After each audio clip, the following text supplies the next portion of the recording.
welcome to another episode of the MMA Lockcast. I'm your host, Man Preet, aka MMA Lock of the Night, your boy on social media at MMALOTN, and the architect behind the MMA Fight Archive, where we've recently surpassed 3,000 fighter profiles for you to study to ensure that you leave no stone unturned when you're studying for these upcoming MMA events.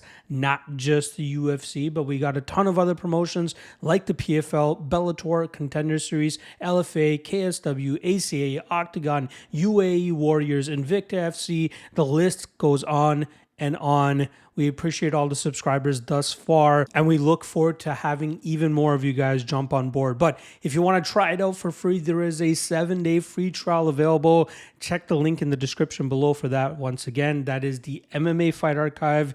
Appreciate all the love and support thus far. All right. We got UFC Vegas 86 on tap this weekend with another middleweight headliner between Jack Hermansson and Joe Pyfer. Obviously, Hermansson looking to rebound from that loss to Roman Dolidze and an injury that he's coming back from. And on the flip side with Joe Pyfer, he's looking to continue the momentum ever since he got his contract from the Contender Series. In the co-main event, we have Dan Ige, the perennial co-main eventer, taking on short notice replacement Andre Fili. Ton of other solid fights, and this is all in the lead up to the big UFC 298 pay-per-view card, which takes place next weekend, headlined by Alexander Volkanovski and Ilia Topuria.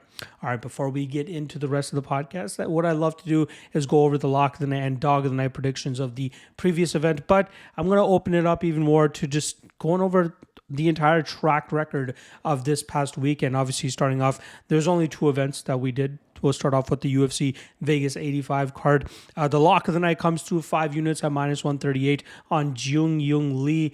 A lot of people were skeptical about his takedown defense, especially after his performance that he had against Yi Jia last year.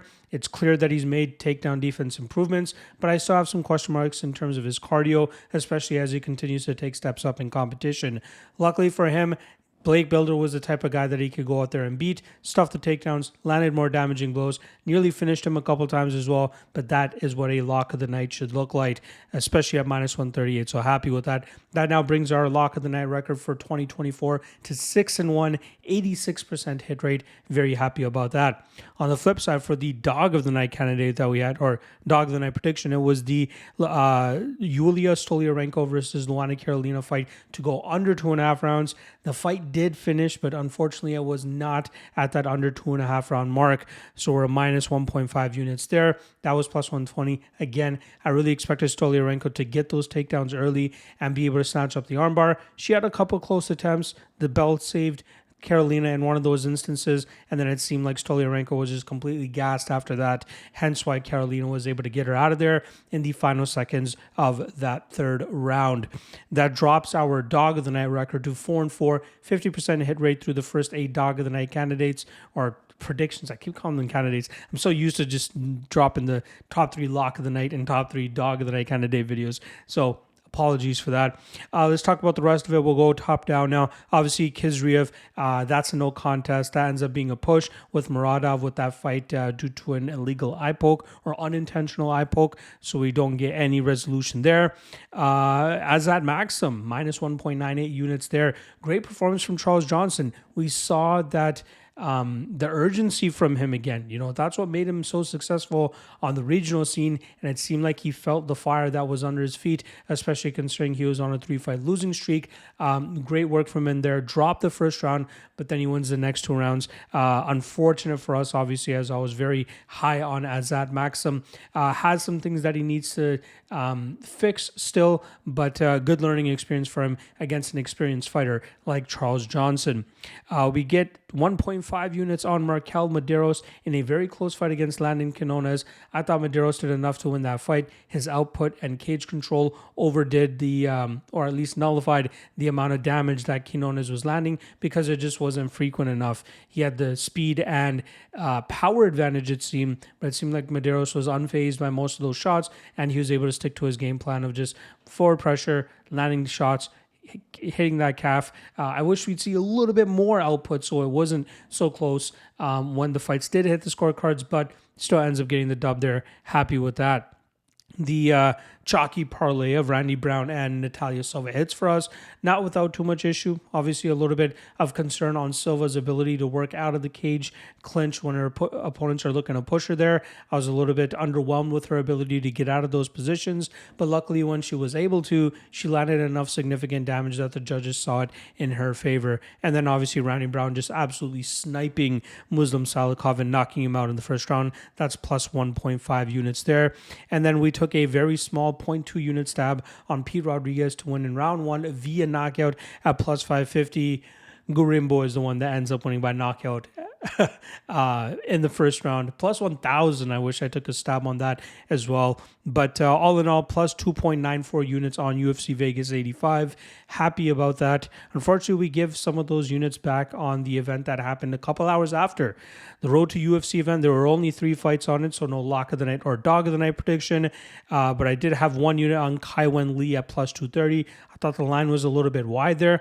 I thought if he'd be able to keep the fight upright, he should be able to get the knockout. But it was Yijia that was able to get the better of him in those instances. I'm not sure if it was Lee kind of just a little bit hesitant about the takedowns that were coming his way that let the openings for Yijia be there in terms of the striking realm, but he ends up getting knocked out there. And then the Ray Suzuruya and Jinyu Shea fight over 1.5 rounds, plus 100 at 1 unit. We almost made it to the second round. You know, I thought we'd see a good enough takedown defense from Jinyu Shea, and he did, until the referee decided to stop it with 1 second left in the first round. I really would have loved to see that go into the second, as I think that we could have seen that prop actually hit, but that does not end up happening. So we give 2 units back there. All in all, plus 0.94 units on the weekend. A huge difference from the previous weekend where we had big dubs, if that's what you want to call it. But unfortunately, just in the black for this past weekend. All right. Quick plug here for the Patreon page. Again, if you guys are enjoying the Lockheed Two-Step and Lockheed Trinity, Lockheed Two-Step, we're currently 3-0 on the year.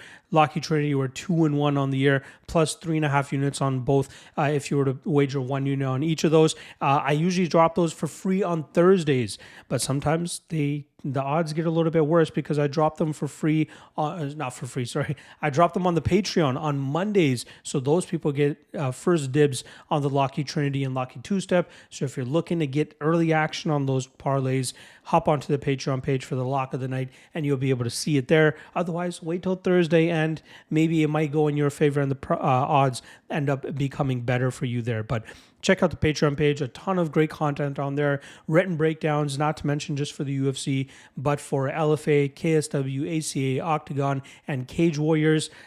We do work out there. I put a lot of work into this stuff, and the Patreon folks, I'm forever indebted to you guys for continuing to show support. And lastly, shout out to the GodzillaWins folks as they continue to provide your boy a platform to drop written content to the public. Wednesdays, we drop the main event breakdowns, and then Thursdays, we do the 3 best Moneyline spots. I believe we just swept this past weekend as well. Very happy about that. Make sure you guys check it out. Links for those will be in the description below once they are published and uploaded to the website. So keep your eyes peeled for that. All right. Without further ado, we got 14 fights to break down for this UFC Vegas 86 card. So let's not waste any more time and get right into it. First fight up is a bantamweight matchup between Daniel Marcos and Aoriqileng. We'll start off on the Marcos side, who's coming off of a very close split decision victory over Davy Grant. I believe it was split decision. Regardless, very close fight. A lot of people thought that Davy Grant should have won that fight, but Marcos did enough with his calf kicks and the damage that he was landing there. Even though it was a closer fight, I would have liked to see a little bit more work from him. Marcos is a solid striker. Like I said, likes to pound that calf kick when he sees that opening there for him. But I've also seen him take a grappa-heavy approach on the regional scene that he can be effective with against certain opponents, depending on the stylistic clash that he has ahead of him. He's a solid fighter all around. This guy has a 15-0 record, working very closely with Charles Rosa ever since he moved stateside, and it seems like he continues to prove every time out. He's 30 years old still. So he has a ton of upside in terms of the amount of experience that he still has ahead of him and how good he can actually turn out to be. Since the Contender Series, it seems like he's very much been focusing on his striking, but hopefully he learned some veteran things from Davey Grant in his last matchup to ensure fights are not as close as they were that time around. His opponent this weekend, Aoriqileng, is coming off of a decision victory over Johnny Munoz Jr., where he showcased solid takedown defense and even better submission defense. He found himself in some sticky situations earlier on in that matchup, but was able to survive long enough, get back to the feet, and land the more damaging blows in the striking realm. It seemed like Munoz Jr. was very much demoralized in that matchup, hence why Aoriqileng was able to pull away with that fight as it got into deeper waters. Aoriqileng has found it difficult in terms of getting into a groove since joining the UFC, as he is now 3-3 through his first 6 UFC fights. His wins are coming against guys that just are subpar, in my opinion. Guys like Cameron Else, Jay Perron, who I don't believe is with the UFC anymore, and then Johnny Munoz Jr., who either gets those submissions early or usually fades away and gets finished or loses a decision like he did against Aoriqileng.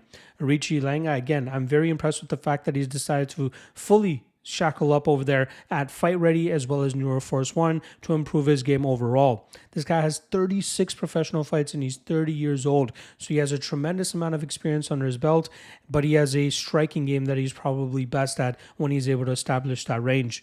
Now in this matchup, on paper, it looks like two strikers going at each other, but I think that Marcos could have the edge here if he's able to mix in his grappling. He does have a very solid grappling game, and his ability to really establish that striking primarily will open up those takedown opportunities in this matchup against Aoriqileng, who gets a little bit too confident and comfortable in the striking realm when he sees that his opponent is throwing strikes in return. So I look for Marcos to batter the lead leg of Aoriqileng and then eventually look for those takedowns if those open themselves for him. And I look forward to Marcos continuing his undefeated run, going to 16-0 and picking up a decision victory here. Next up, we got Amil taking on Fernie Garcia in the featherweight division. Obviously, Garcia, normally a bantamweight, taking this fight on short notice and having to go up a weight class to take it.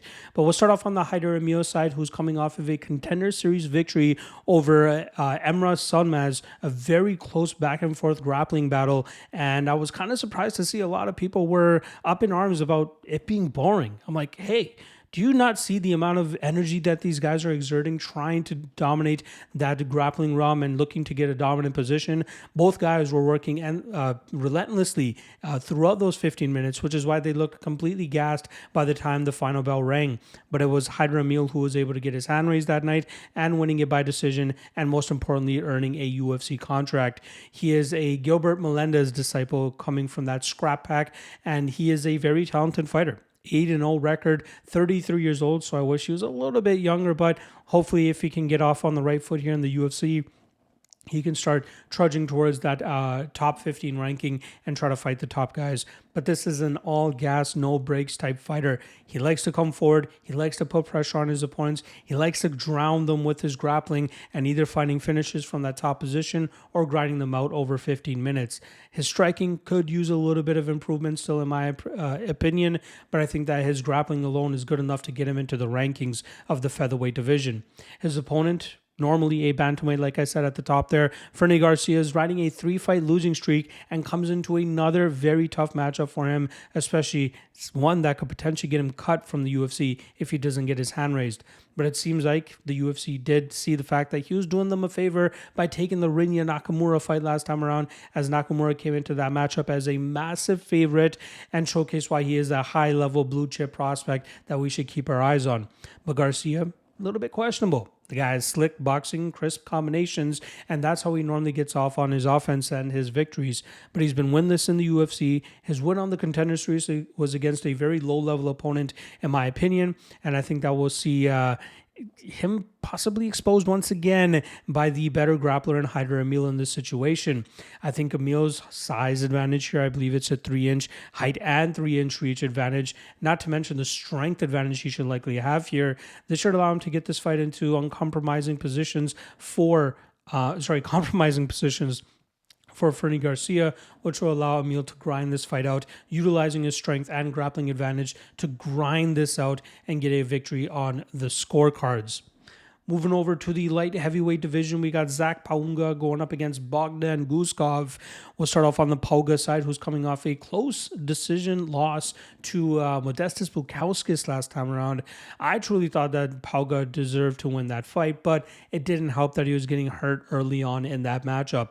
But Pauga is a guy that can use almost any martial art and win a fight, whether it's his striking with his explosiveness and his speed, or his grinding ability up against the cage to use his strength and just intimidating frame to keep opponents up against the cage, or even look to drag them to the ground and do big damage from on top. It's unfortunate that he's 35 years old with only 8 professional fights, but this is a guy that came from the football world and has been trying to make it in the MMA world ever since his football dreams were snatched away from him. But this guy is very highly trained over there at Team Elevation, and he's very well-rounded for a guy that started MMA so late in his life. But very solid fighter, a guy that can still go out there and compete against some of the top 20 to top 15 guys and potentially find himself with a ranking beside his name. His opponent this weekend, Bogdan Guskov, is coming off of a loss in his UFC debut where he got submitted by Volkan Oezdemir. Now this guy, Guskov, is one that loves to throw big hands, loves to knock out his opponents early, as the 5-fight winning streak that he had coming into the UFC were all first-round knockout victories that he had, which ultimately got him signed to the big promotion.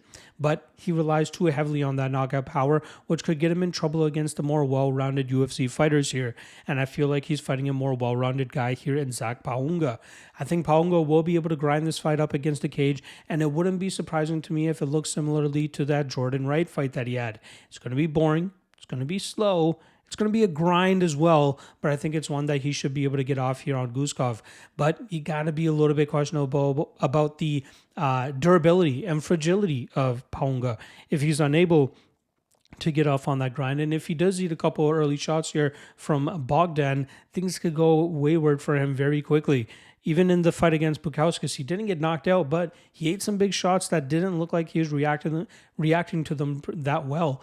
And I expect Pauga, he will get hit a couple times here, so you're going to have to be crossing your fingers and hoping that he can take those big shots, because eventually I do believe if he's able to get through those shots, he should be able to get to his grind, and that should be able to wear on Bogdan. And this could either produce a late finish for Pauga, or he goes out there and just grinds this out over 15 minutes, getting his hand raised by decision.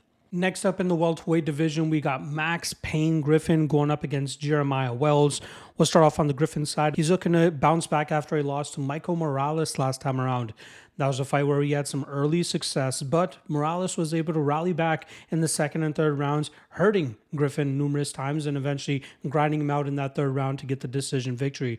Now, Griffin is a guy who's 38 years old and has a ton of experience under his belt, but he's a well-rounded fighter that utilizes his speed and explosiveness early in fights, but also has the ability to grind out his opponents just as he did against Carlos Condit several fights back. This guy is a guy that is reliable against the veterans and the top 30 of the division, but as he starts taking steps up in competition against harder opponents, he starts to fall short, as we saw against Neil Magny and Michael Morales. His opponent this weekend, Jeremiah Wells, is looking to bounce back after his first UFC loss that he suffered at the hands of Carlston Harris. He had a solid start to that fight, but in the second round, he started to slow down, and Harris was able to lock up that anaconda choke and put him to sleep. Actually, I think it was the beginning of the third round. But we know that's Wells' issue, right? This guy starts off hot and either finishes his opponents early or is able to grind them out over 15 minutes, but he looks like a skeleton in the second and third rounds trying to do so, considering how gassed and exhausted he normally is. This guy, I should say, is 37 years old. He's definitely not a young prospect by any means, considering that this is going to be his 6th UFC fight, but he is a guy that's very dangerous in the early going and is very strong with that top pressure when he's able to secure takedowns. It's insane the amount of adversity he faced in the Matthew Summelsberger fight, getting knocked down, I believe, 3 times in that matchup, but still being able to pull off the decision victory because of his tenacity and ability to just secure takedowns and that control time from that top position. This is a tough fight to really call because Griffin has a tremendous amount of experience, but I think he's going to falter under the power of Jeremiah Wells here, whether that's an early knockout, which is ultimately going to be my prediction, or a grind out over 15 minutes. I just don't know if Griffin has what it takes to stay away from the danger that Jeremiah Wells presents. The odds, a little bit too close at this time, in my opinion, but I do think that Wells still ends up getting his hand raised. Next up in the light heavyweight division, we got Devin Clark taking on Marcin Prachnio. You got Clark coming in as a minus 210 favorite and plus 180 the return on Prachnio. Let's start off on the Clark side, though, who's coming off of a submission loss to Kennedy Nzechukwu. That's now 2-3 over his last 5 fights, clearly trading wins and losses over his last several fights. And this is a guy that is unable to get much consistency going in the UFC. He can squeeze out some victories over guys like Dao Eun and William Knight, utilizing his clinch and his grappling. The guy seems to have some big knockout power, but is unable to translate that into any victories in the UFC. He hits with a lot of power, like I said, but he usually crashes the pocket so that he can get into the clinch with his opponent and try to drag them to the ground, where he's usually able to grind them out from that top position. But seems like he has a bit of a cardio issue at times, which leaves him susceptible to getting choked out or knocked out by opponents in the past. And that's kind of his question mark, especially at 33 years old now. He's unable to usually get over that hump against some of these more dangerous opponents.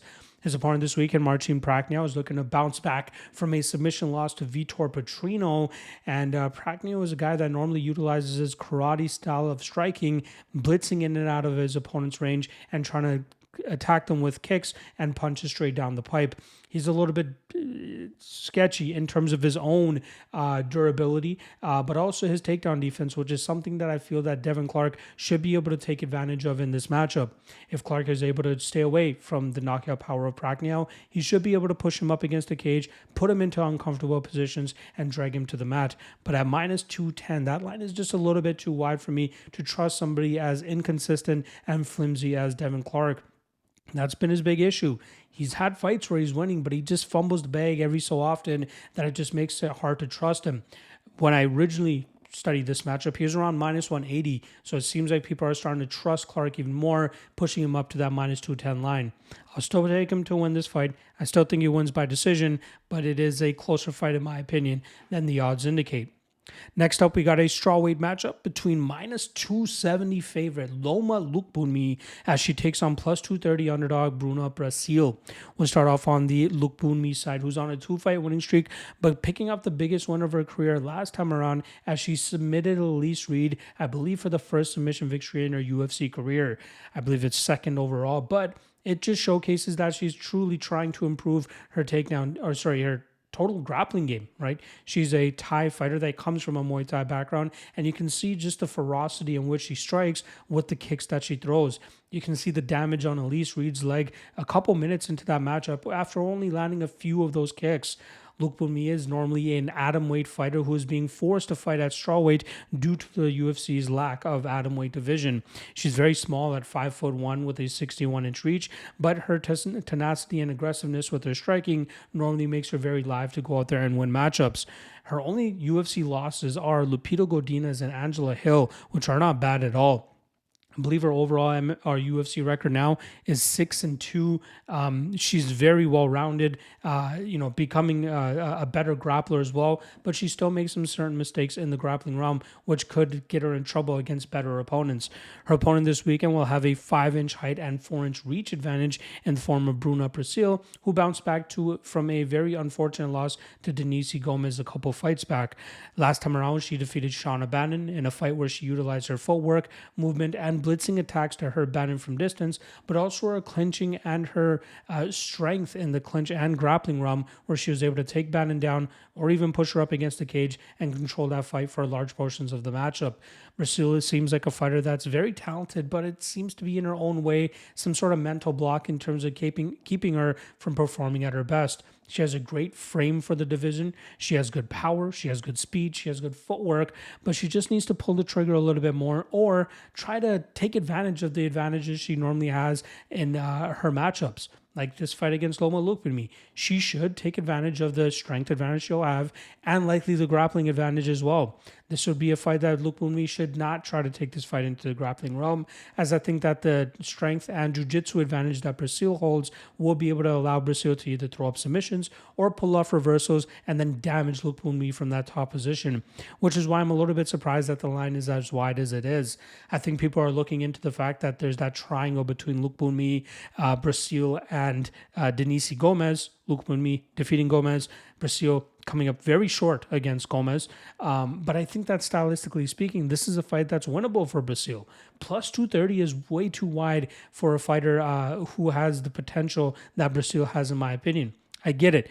Denise was able to catch Brasil a couple of times, so Lookboonmee should be able to have some striking success in this fight as well. But it's kind of her potential to put this fight into the grappling realm, where I believe that Brasil should be able to get some submission attempts or even reversals that could get her better spots in this fight.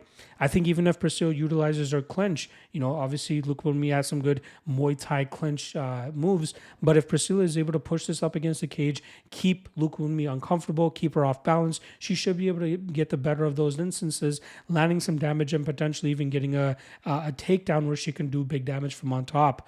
So I'm going to lean with the underdog here at plus 230. I think this line is just way too wide. There's probably a lot of hype on Lookboonmee, and get it. I get it. Lookboonmee is a very talented fighter. Still only 28 years old, continues to get better, and I'm a big fan of hers. I've backed her spots in the past as well, but this is a fight where I feel like the strength and the size of Brasil and BJJ advantage could potentially be the difference maker. So I'm going to go with Brasil, and Brasil by decision, possibly even by submission as well. Moving over to a lightweight banger that we got on tap here. We got plus 245 on the returning Damir Hadzovic. He goes up against a minus 285 debuting Bolaji Oki. We'll start off on the Damir Hadzovic side, who's coming off of a grinding decision loss to Mark Diakese, and that caused Damir Hadzovic to sit on the sidelines for a while as he tried to recover from a knee injury. Now he's going to be returning after an extended layoff and looking to showcase his Bosnian bomber hands as he goes out there and tries to strike with another striker in Bolaji Oki. Hadzovic is a guy at 37 years old, is obviously on the decline, and you got to wonder how much a significant knee injury, surgery, and recovery is going to have an effect on somebody of his age and how that could impact him in this matchup against a young upstart who's looking to take his head off. Hadzovic, at his best, utilizes his striking combinations and power to hurt his opponents and either put them away or batter them over 15 minutes to get his hand raised by decision. His opponent this weekend, Bolaji Oki, comes in with an 8-1 record, only losing his professional debut, but now rattling off 8 straight victories where he's mainly showcased his knockout power. He's gone out there and fought to a decision in the past as well against a very tough opponent, but showcased that he can withstand the deep waters, utilizing his power and explosiveness to hurt his opponents, and more than likely finish them by knockout, or at least go out there and win a decision. But this is a guy that stands firm. He digs deep whenever he plants his feet to throw in the pocket. He throws with a lot of power and can showcase that he has a ton of ability to finish opponents. Like, this guy's very quick, very fast. He's still very young, and his lack of experience could eventually come back to bite him in the ass against some of the UFC level competition he's going to be going against. But his power will be able to get him through those first couple of fights, just as I believe it should be able to here against the aging and returning from injury Damir Hadzovic. Odds a little bit too wide to be trusting a guy, at minus 285, so young in his career against somebody as experienced as Hadzovic. But considering how these guys match up, I got to lean with Oki, as I think he should be able to find that early knockout here. I think his speed and power is going to be too much for Hadzovic, and that ring rust is going to come back to bite him in the ass. So give me Bolaji Oki by first round knockout. Moving over to the welterweights, we got another Contender Series signee here taking on a UFC veteran. We got Trevin Giles coming in at plus 205, going up against Carlos Prates, who comes in at minus 240. Now we'll start off on the Giles side, who had his 2-fight winning streak snapped by Gabriel Bonfim last time around, where Bonfim was able to submit him within a minute of that fight taking place. Giles is a guy that has a BJJ black belt himself, but is best when he's able to get his striking going, utilizing his lightning fast jab to touch up his opponents from distance and just stay treading at range and battering them from distance.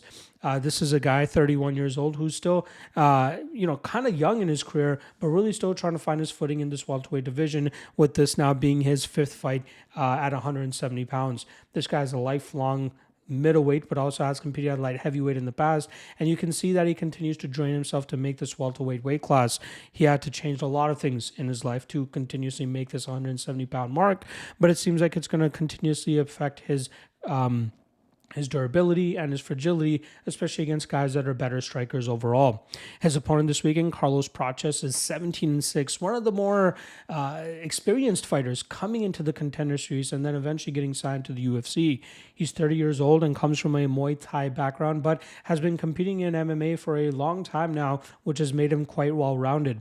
He's faced a lot of fighters that look to grapple him and take him to the mat, but he showcased improved takedown defense every time. He's showcased improved get-ups, which allow him to operate at distance, which is where he usually finds his most success. He'll have a 1-inch height and 4-inch reach advantage in this matchup over the veteran Giles, and I think after stuffing a couple of the early takedowns from Giles, we'll see Prates really get comfortable in the cage and eventually find a knockout over Giles in the first, probably in the second or third round, as Giles start to slow down. This is a big test for Prates, which is why I'm not so privy on that minus 240 line. But I think that he is experienced enough already, has faced enough grapplers in the past to be able to keep this fight upright. And I think he'll be able to work past the jab of Trevin Giles here and eventually let him up with kicks, faster punches, and good counters to eventually find the chin of Giles and put him out cold. So give me Prates, and Prates by round 2 or 3 knockout. Moving over to another fight here that was previously scheduled a couple months back, but injuries and illnesses have forced this matchup to finally take place this weekend. We got Rodolfo Vieira coming in at minus 120, the grappler, going up against the striker, Armen Petrosyan, who comes in at plus 100. Now, this is a very fun matchup between two guys that normally like to go out there and get the finish, but Armen Petrosyan has been unable to secure a finish or even getting finished himself in his last 4 fights. We'll start off on the Vieira side, though, who's coming off of a submission victory over Cody Brundage, who... Can't believe Brundage actually jumped guillotine against a guy like Rodolfo Vieira and then ended up finding himself on his back, which opened up the submission opportunity for Vieira. Now, Vieira is a high-level master wizard in the jiu-jitsu realm, and it's always very difficult when opponents find themselves on their back with Vieira on top of them. This is a guy who's tried to switch up his game so that he doesn't go out there and gas himself like he did against Anthony Hernandez or Chris Curtis, but even though his striking is sticking to the basics of jabbing and throwing a 2 after that, he still manages to find a way to slow down, allowing his opponents to take over in deep waters.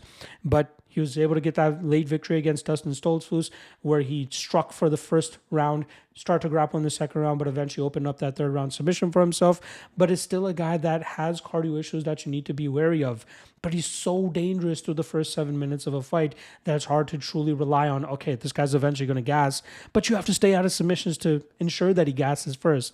His opponent, Armen Petrosyan, comes from a kickboxing background and showcases that during his 2-fight winning streak that he currently has over AJ Dobson and Christian Leroy Duncan in fights where he was able to use combinations from distance, his footwork, and just combinations, just beautiful combinations with punches and kicks all thrown together and just damaging his opponent from distance. He's shown slightly improved takedown defense, but solid submission defense and even better get-ups, which allow him to get back to range and get back to distance to showcase his striking advantage that he normally holds over his opponents. It's just his takedown defense is a big question mark, because if he finds himself under a guy like Rodolfo Vieira, that might be all that Vieira needs to secure the submission here.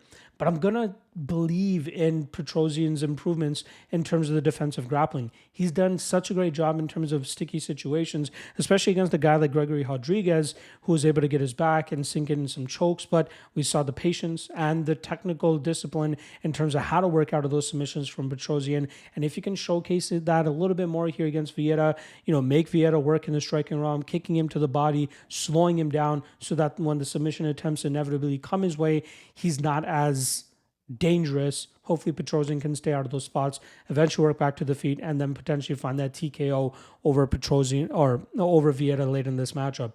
I'm going to call it Petrosyan TKO round 2. Fight doesn't go to decision would obviously be my favorite spot in this matchup. Early Vieira finish or late Petrosyan finish. I just hope Petrosyan decides to put his foot on the gas to get Vieira out of there rather than letting Vieira just, go 0 for 20 on takedown attempts like he did against Chris Curtis. But I'm going to go Petrosyan here and Petrosyan via TKO round 2. All right, lightweight matchup next. We got Michael Johnson coming in at -125. He goes up against Darius Flowers, who comes in at +105. Now, starting off on the Michael Johnson side, who continues to exchange wins and losses throughout his UFC career, most recently coming off of a knockout loss to Diego Ferreira. That was a fight that he controlled the first round with his striking advantage, utilizing good takedown defense to keep the fight upright, and then his combination striking to touch up Ferreira. But Ferreira just knew he just needed one big shot to land on Johnson that he could get the dub, and that's exactly what ended up happening. Now, Johnson is a guy that I have highly criticized in the past for having sketchy fight IQ, but I think that's something that he's very much worked on and improved, and that loss to Diego Ferreira was just a case of zigging when he should have zagged and ended up having his lights completely put out. This guy is one of the most talented fighters with a near 500 MMA record through 40-plus professional fights. This guy is so talented. His striking is elite, in my opinion, but it's just small mistakes that he makes that causes him to lose. It's very unfortunate. At 37 years old, it's unfortunate that Johnson will never get close to a title shot, but if he can still go out there and be a very high-level gatekeeper for some of these fighters looking to break into the lightweight top 15, then that's what he's going to have to do. Solid striking, very high-level takedown defense, allows him to keep fights in the striking realm. It's just, can we rely on his fragility and his chin to keep him in fights? Now, his opponent this weekend, Darius Flowers, is a guy that likes to go out there and knock out opponents, but has showcased that he potentially is not UFC level. He got submitted by Jake Matthews in his last matchup as he showcased very poor cardio and conditioning as he slowed down near the ending of that first round and eventually got submitted in that second round. His Contender Series win was a very iffy win as he, I believe, slammed his opponent who ended up injuring his arm or his shoulder, and that allowed Flowers to get his UFC contract. I do not think Flowers is that good. I believe he's a BJJ black belt, but his wrestling's not that good. I'd be very surprised if he gets Michael Johnson to the mat here, and I think he's a guy that highly relies on head hunting and looking to knock out his opponents. Now, Johnson is going to have to very much mind his P's and Q's in this matchup, but if he can utilize his jab and his footwork to stay away from the big power Flowers, work the body of Flowers and slow Flowers down, he should be able to open up knockout opportunities for himself in the second or third round of this matchup. Early on when I studied this fight, I was very skeptical in terms of picking Johnson. Well, betting Johnson, I should say. I'm picking Johnson to win this fight no matter what. Skill-wise, he is far superior, and experience-wise, far superior to what Darius Flowers brings to the table here. It's just, can you trust him with the chin issues that he has? But at -125, I don't mind taking a little gamble on him here. He's a guy that, again, way better than Darius Flowers in my opinion, way better striker. If he can just stay away from the knockout power of Flowers, he can look like a -300 in this spot. So, I had low confidence earlier when I originally started this matchup, but the closer that we're getting to the fight, I'm starting to think that Johnson is a no-brainer play here, especially at that -125 line. If you like Flowers, take Flowers by knockout, take Flowers by inside the distance in case he gets a club and sub spot for himself, but he is nowhere near the level of Michael Johnson. He needs to hope that Johnson's fragility and durability issues break him here. Otherwise, Flowers will be the one that gets knocked out in the second or third round. Give me Johnson and Johnson by knockout. Moving over to the next matchup, we have a middleweight fight here between Brad Tavares, who comes in at +195. He takes on Hobocop Gregory Rodrigues, who comes in at -230. We'll start off on the Brad Tavares side, who's coming off of a near clean performance against Chris Weidman last time around, where he battered the lead leg of Chris Weidman. I think 70% of his shots landed to the leg there. I think he landed 40 strikes strictly to the leg. Very beautiful and veteran-type performance from Brad Tavares. We know this guy is a great combination striker, a veteran of the UFC now. He has 28 fights, 36 years old, still a decent age to be competitive in the middleweight division. Normally, we see solid takedown defense from him, which allows him to keep fights in the upright realm where he can just utilize his striking advantage over his opponents. I think this is a guy that normally has great durability. I think his losses to Dricus du Plessis, which was by decision in a fight that he got continuously hurt in, but never recorded a knockdown against him. And then the fight that he lost against Bruno Silva, in my opinion, early stoppage. This is a guy that we can kind of rely on for his durability. So I think those losses to those two guys are anomalies and high-level losses as well. Well, at least the du Plessis one, right? Bruno Silva is still a fringe top 15 guy who probably would have ended up losing that fight if he had not gotten that early stoppage. But Brad Tavares, very skilled, a lot of experience, veteran-type fighter, great striking, good takedown defense, a reliable fighter in my opinion. His opponent this weekend, Gregory Rodrigues, looking to continue his, or at least build upon his win from Denis Tululian last time around. That was on the back end of a brutal knockout loss that he suffered at the hands of Bruno Ferreira to kick off 2023. But it was a one-sided matchup against Tululian, a fight that he was able to quickly take to the ground and smash Tululian from that top position. We know Rodrigues is a BJJ black belt that normally likes to rely on that, but has also been improving his striking, which is where he's able to showcase his knockout power like he had against Julian Marquez and Chidi Njokuani.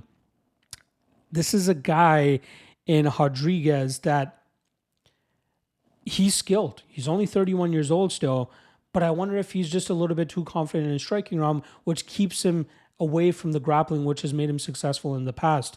Now, he has obviously shown off his grappling like he did in his Denis Tululian fight, but it's his ability to show it against guys that have been able to defeat him, right? He tried showing it against Petrosyan, but Petrosyan had good enough defenses that he was able to eventually work back to his feet and showcase his striking advantage in that matchup. The Bruno Ferreira fight maybe struck a little bit too long with Ferreira in that fight, even though he was having early success there, and then eventually put him into trouble. Now, I'm kind of surprised that he's a minus 230 favorite in this spot. It, to me, seems like people are trying to fade the durability issues that Brad Tavares has. In my opinion, those are non-issues. I think we'll see Tavares control this fight in the striking realm. I think we'll see him showcase his striking advantage, combination striking and leg kicks.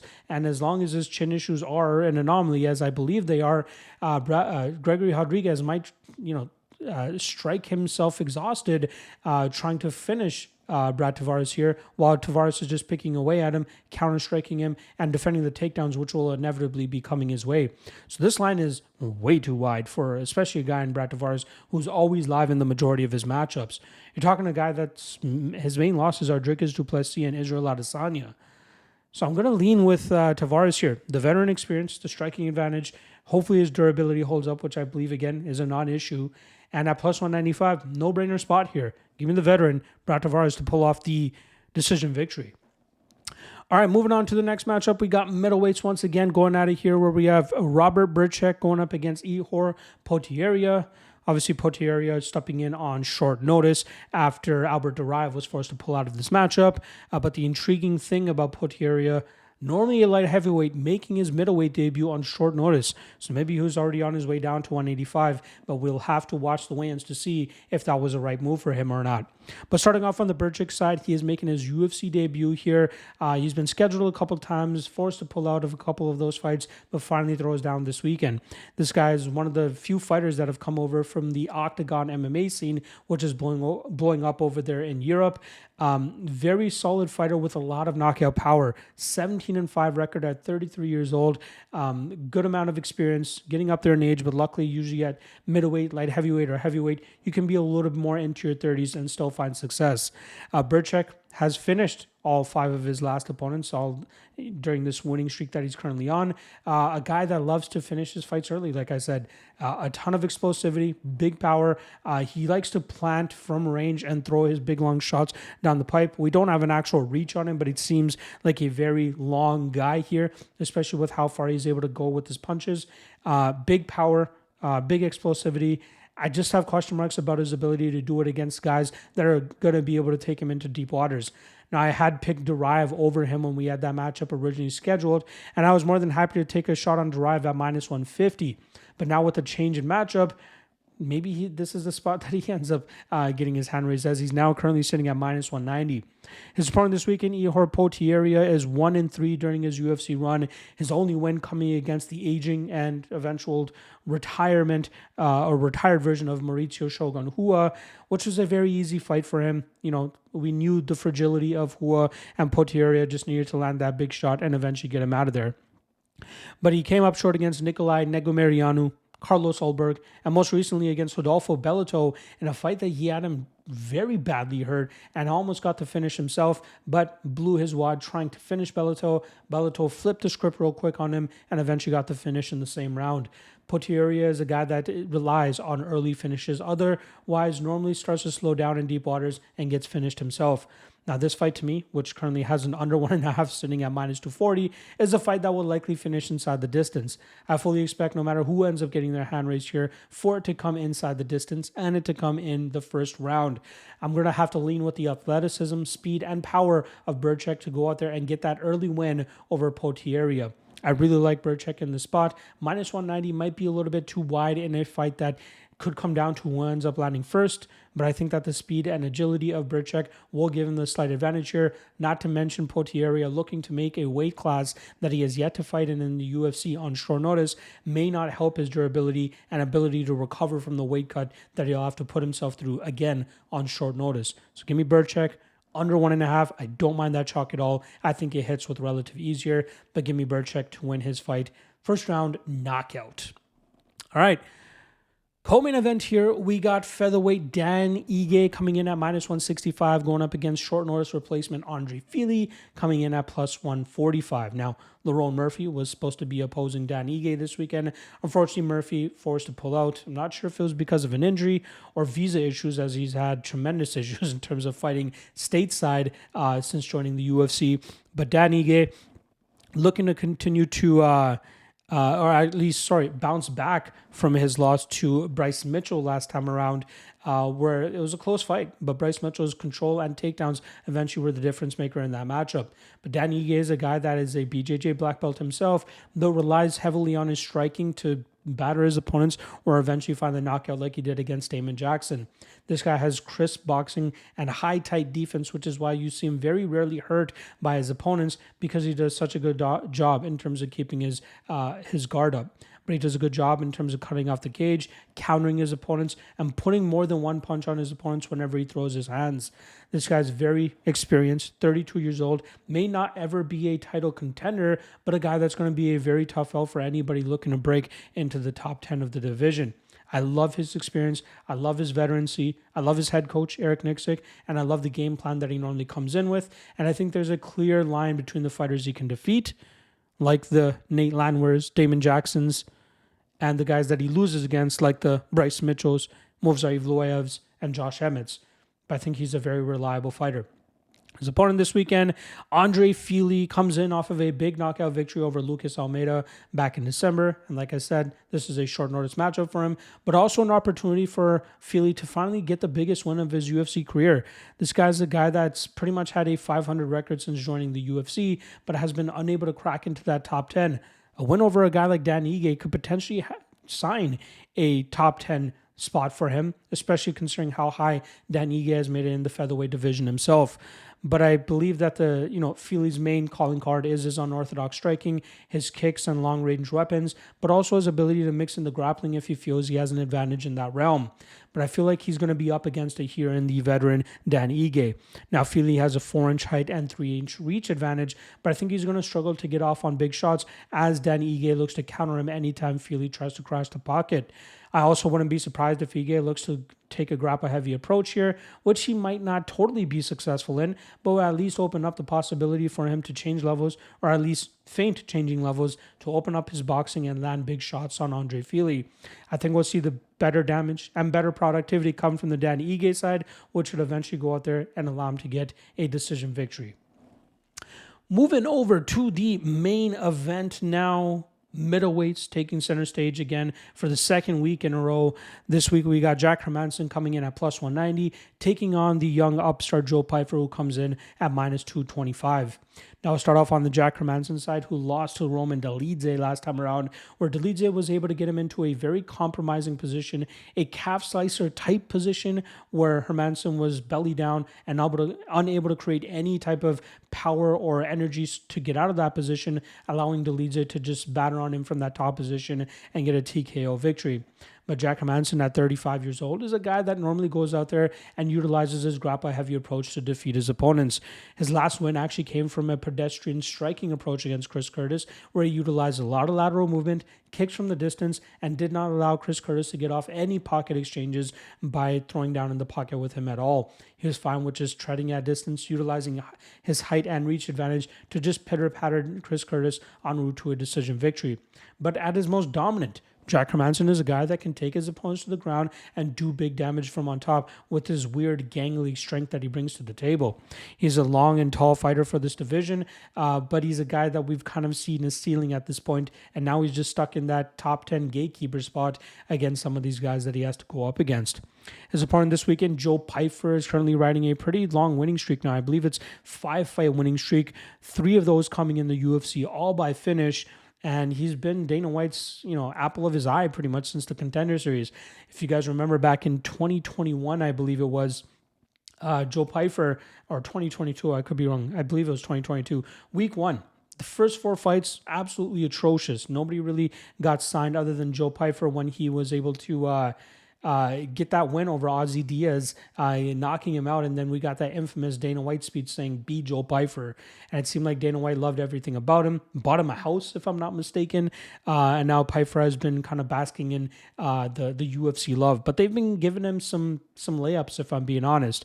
Alan Amedovski, trash. Gerald Mearshart, slow, easy to hurt. Finished him pretty quickly. Abdul Razak Al Hassan, early finisher, but gasses quickly, as we saw in the Joe Pyfer fight, and Pyfer was able to submit him in that second round. But we'll see. This is his first true test in Jack Hermansson, who he might be able to catch on at a solid time, considering Hermansson is coming back from a pretty bad knee injury recovery and coming back against a killer like Joe Pyfer. Now, Pyfer early in his career was a guy that utilizes BJJ skills to try to get fights to the ground and grind his opponents out from that top position or finish them from there. But recently, since the Contender series, has been looking to utilize his striking and knock his opponents out. He has good power in his hands. His technique is becoming better as well. Relies heavily on early finishes, but I wonder how he's going to do against a guy in Jack Hermansson, who's usually pretty tough to put away. I get it, Dolidze finished him by TKO, but that was due to that compromising position that Hermansson was put in. But if Pyfer is unable to get Hermansson out of there early, I wonder what Pyfer's cardio is going to look like, especially once he starts to realize that Hermansson's going to be a tough out and tough guy to put away. I have to lean ever so slightly to the veteran here in Jack Hermansson. I have my question marks due to the injuries that he's coming back from, the youth advantage of Joe Pyfer here as well. But if Hermansson's able to stay away from the big power early from Pyfer, maybe grind him, make this grindy, clinch him up against the cage, wear on him, maybe the veterancy and experience of Hermansson could really take over in this matchup. It's tough to trust Joe Pyfer at minus 225 against a veteran like Jack Hermansson, who's normally kind of hard to put away, which is why I got to lean with Hermansson, man. I'm going to say decision or late stoppage here for Hermansson. Very low confidence. This might be the veteran test that Joe Pyfer needs to incur so that he can become even better moving forward. But I'm going to go Hermansson by decision or late stoppage. Close fight. Pass altogether for your boy, but I'm going to go with Jack Hermansson here. And there you guys go. Breakdowns of all 14 fights on this UFC Vegas 86 card. Feels like it took me forever to get through this entire card, but a ton of fun fights to talk about. 14 fights in total. Hopefully you guys enjoyed the episode. Reminder that there is a ton of other great content coming throughout the week. We got a bunch of regional shows as well. And if you're looking for breakdowns for those cards as well, make sure you guys check out the Patreon page. I just quickly want to pull up the fights that we got coming up this weekend. that I'll be breaking down. So we got LFA 176, ACA 170, Octagon 53. I'll be breaking all of those down on the Patreon page as well. So if you just don't want the UFC and you're looking for some regional action, check out the Patreon page. Link in the description below. Otherwise, I will see you guys tomorrow for the top 3 lock of the night candidates for UFC Vegas 86. See you guys then. Peace.